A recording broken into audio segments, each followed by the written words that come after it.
Sandy Kleeman, I've had the pleasure of knowing for a few years. Of course, I could tell you a lot about Sandy. He runs EMV Ventures. He's been in media.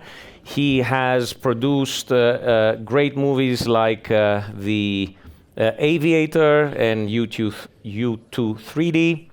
But what is incredible about Sandy, and it's one of the things you do not usually find in that written word, is what a caring and giving person you are, Sandy. Mm-hmm. And I remember when we met... We're changing that right now. No, we're not.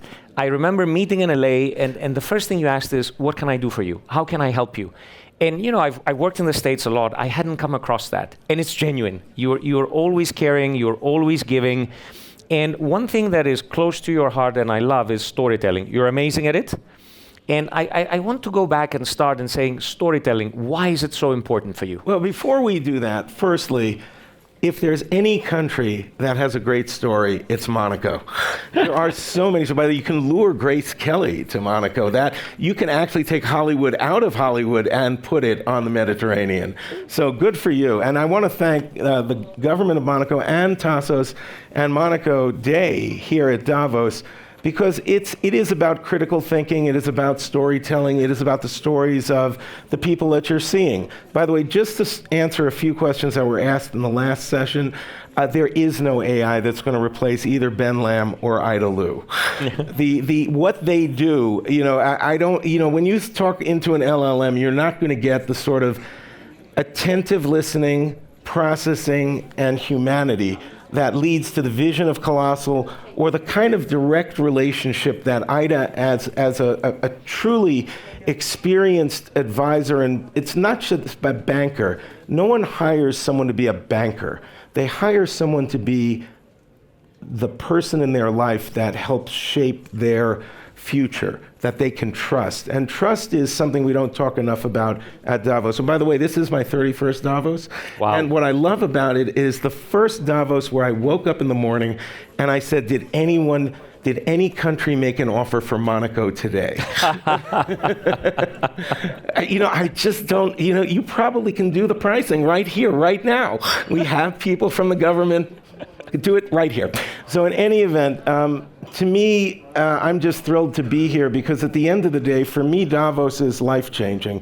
And if you don't treat it as life-changing, I would encourage you to. It is not transactional. It is, for me, people always ask, and many of my friends who run like serious companies as opposed to what I do, they actually have meetings set up and it's very efficient business. They, every 15 minutes, every half hour. They say to me, how do you do this? And there are meetings, and of course there are events like this which are great, but it's the serendipity of the people in this room, the people you will meet on the street, the people you would never have met. And if the crazy part about life is and Davos is one of the few places that's at an exceptional level. If you just smile and walk up to someone, they will tell you their life story. And if they don't, that's the exception, and embrace the diversity, which is great. And the last thing I'm going to say, which is, only Monaco would have water that actually has George Condo artwork on it. You actually can elevate even still water.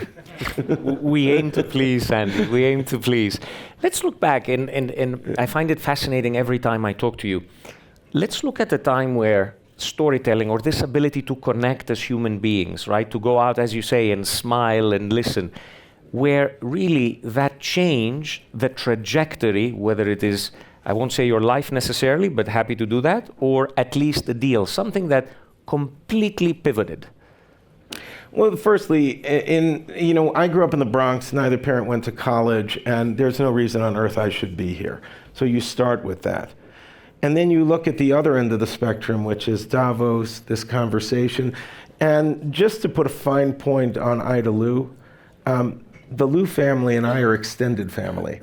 Okay, I've been an advisor to Ida's father, Peter Lu's firm, W.I. Harper, for 30 years, and that starts here at Davos with just a smile. And he used to tell me about his daughter, who was a banker, and she was doing very well. And then one day, I got a notice that my banker had left Citibank, And there was this new banker named Ida Lu. And I called up Peter, I said, is this your daughter? And he goes, yes. And then, a couple of years later, she's running the bank. And now she is actually leading HSBC. And at the end of the day, it's leaving yourself open. And I think it's something that you said earlier. If you leave yourself in a position of looking at not what's good for you, but what's good for others, you can have transformative parts of it. And representing major talent has all of those sort of issues that you talk about. You never know what can come in your life until you actually ask a question. So at age 14, I wouldn't be here either. I got into the Bronx High School of Science, and which was your ticket. Where my brother went, they actually seriously, they killed people every quarter. I don't think the school, there was 10,000 students in one building. There were gangs, there were all kinds of things, and that's the Bronx. And Bronx Science was a place to get an education, and you all are people who influence the world. I will give you one thought: influence public education. AI will help, but at the end of the day, closing the digital divide, promoting critical thinking, and making sure that the next generation has opportunity. If they haven't started at the same point that everyone else has with privilege, make sure they get where they need to get going. But I walked into the office. My mom was a ward clerk at Bronx Municipal Hospital Center, Jacobi Hospital, largely gunshot wounds. And Albert Einstein College of Medicine was down the street. She didn't know anyone there, I didn't know anyone there. And again, when you're dealing with young people, everyone in this room has taken initiative. Give the young people in your life, give the people you work with permission to take chances, to think creatively, to extend themselves in the right way. I got on a bus, I went down to Einstein. Back then, there's no security anywhere because there's no need for it. In the medical sciences building, walked up to the second floor, walked down the hall, took a left into the office of a bearded, bespectacled, pipe-smoking Professor William T. Norton, an early researcher on the structure of the myelin sheath. And he had MS grants at the very beginning of his work. I spoke at his memorial. All of the major MS researchers were there. And I literally have no idea when I said to him, can I stay and work in your lab, why he said yes. And 6 years later, I knew I didn't want to be a doctor. And while I was the worst chemistry major in Harvard's history, and they will tell you that, I ended up taking a degree in public health and continued that. And then I came to California and, as Sidney Poitier said, joined the circus. One thing that's important, and we're here in Davos and we're hearing it, AI is everywhere. How is AI influencing storytelling? And can you give us a concrete example? Because people are lost. Is it happening? Is it just going to be AI? Will storytelling fade? What is your take, Sandy? Well, there are two parts to that conversation that hopefully won't get confused. One is technology has changed businesses, including the entertainment business, forever. I mean, when I was growing up, there was television, there were movies, then there was television, then there was pay television, then there were there was video cassettes, DVDs. All of these things changed the way we think about our relationship with media.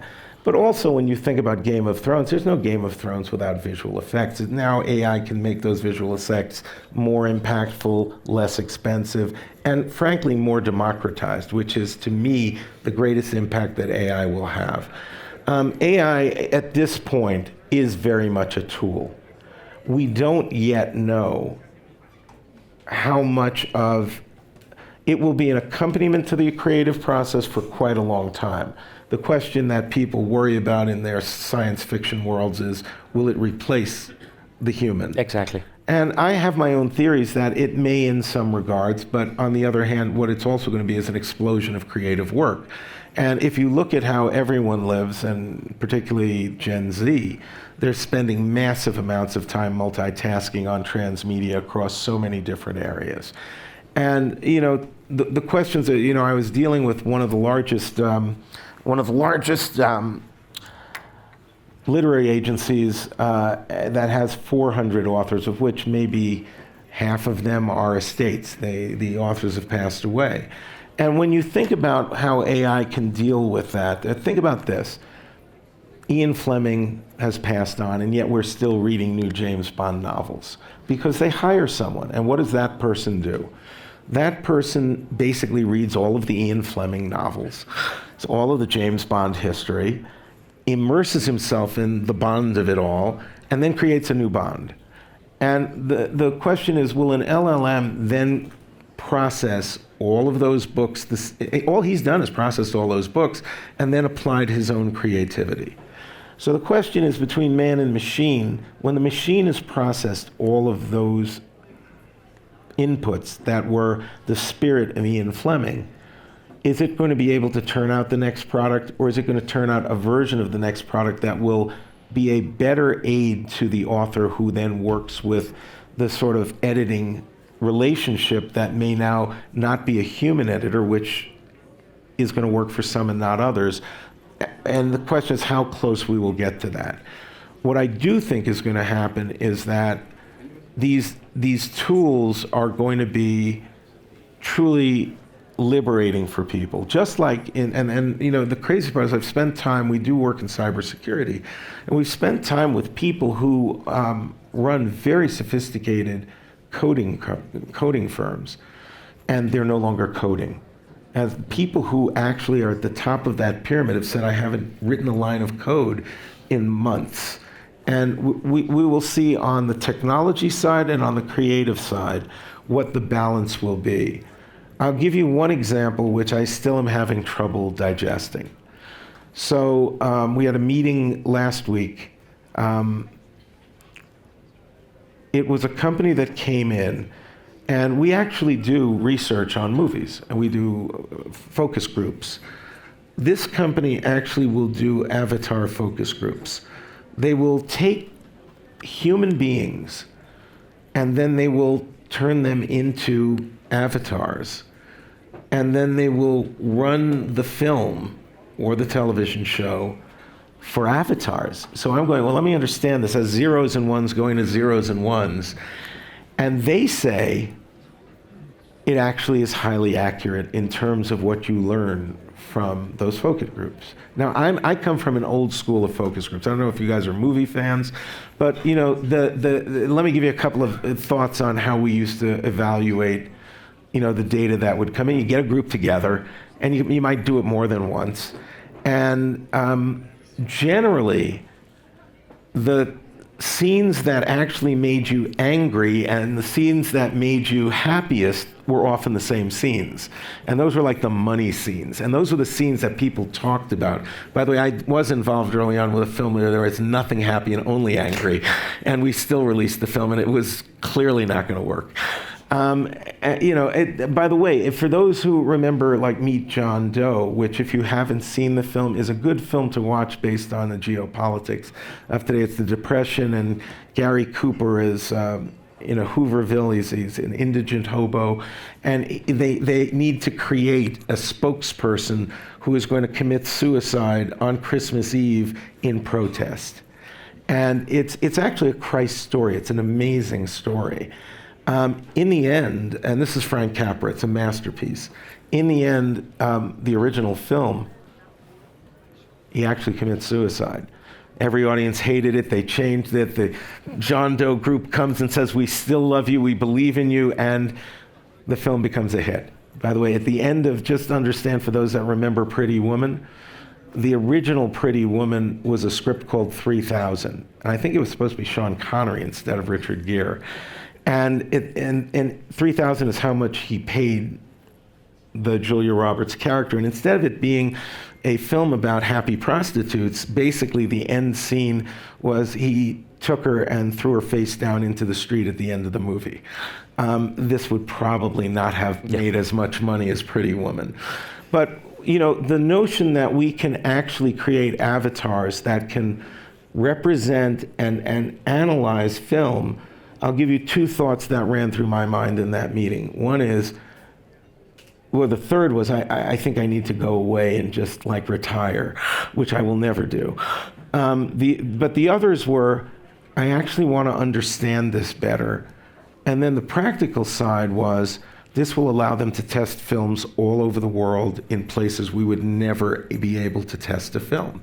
We can change the language, we can change the approach, we can model different peoples, and again, we'll find out long term what the impact will be.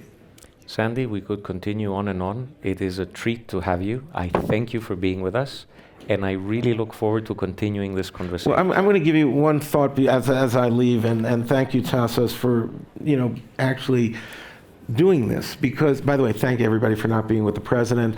What president? It's just exactly. But no, it's nice to be here. Ida spoke about how she deals EQ, DQ. Just take home two thoughts. And I think, Ben Lamb sort of touched on it as well. Young people are living in a matrix. Think about how you draw them out of that matrix. Think about how you reinstill critical thinking and how, AI will have the impact of not dumbing everybody down, but giving them an easy place to go. And life should not always be about easy places, because easy places are not the human condition. It is, every day you have the opportunity to interact with someone who is having an issue in their life, and engaging is important. It is important for your family, your community, your business, your country. Then work on random acts of kindness, which we talk less about than we used to. Think about every day, you're going to look at something somewhere where you can have an impact and just do some selfless, non-transactional, random act of kindness. And the spirit of Davos should include those thoughts. Sandy, thank you for being with us. It's such a treat. I mean it. Let's take a quick picture.